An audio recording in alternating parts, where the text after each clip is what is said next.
வணக்கம். என் பெயர் சிவரஞ்சனி. நான் 6ஆம் வகுப்பு படிக்கிறேன். நான் இப்போ என்ன செய்ய போகிறேன்னா, மஞ்சள் நிறங்காட்டி காற்றழுத்தம் எரிமலை. ஃபஸ்ட்டு மஞ்சள் நிறங்காட்டிக்கு சிறிதளவு மஞ்சள் தூள் எடுத்து தண்ணீரில் போட்டுக்கொள்ள வேண்டும்.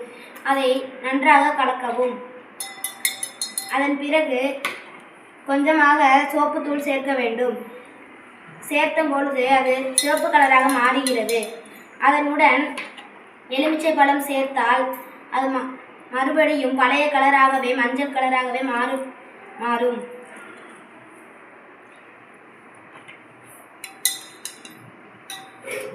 இதுதான் இதற்கு காரணம் என்றால் இது ஒரு பொருளில் உள்ள மஞ்சள் நிறங்காட்டி என்பது ஒரு பொருளில் காரமா இல்லையா என்பதை காட்டுகிறது.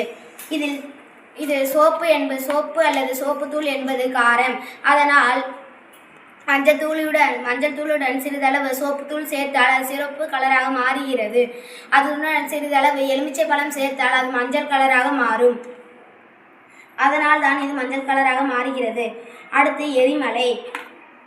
இதில் சோடாப்பூ சிறிதளவு சேர்த்து அதில் எலுமிச்சை பழத்தை புழிந்தால் அது பொங்கி வெளியே வரும்.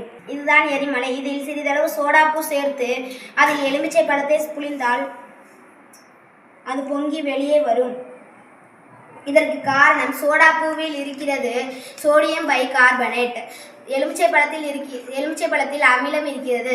சோடாப்பூ பிளஸ் எலுமிச்சை பழம் சேர்க்கும் பொழுது CO2 வெளியாகிறது. அதனால் இது பொங்கி வெளியேறுகிறது. இது காற்றழுத்தம். இதுதான் காற்றழுத்தம். இதில் தண்ணி இப்போ வெளியே வராது. இதை பலூனில்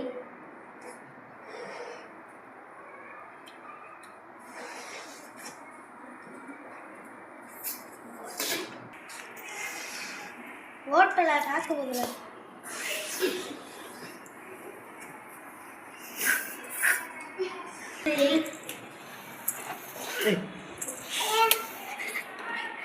இது காற்றழுத்தம் வெளியே வரும். இதனால் தான் இது தண்ணீர் வெளியே வருகிறது.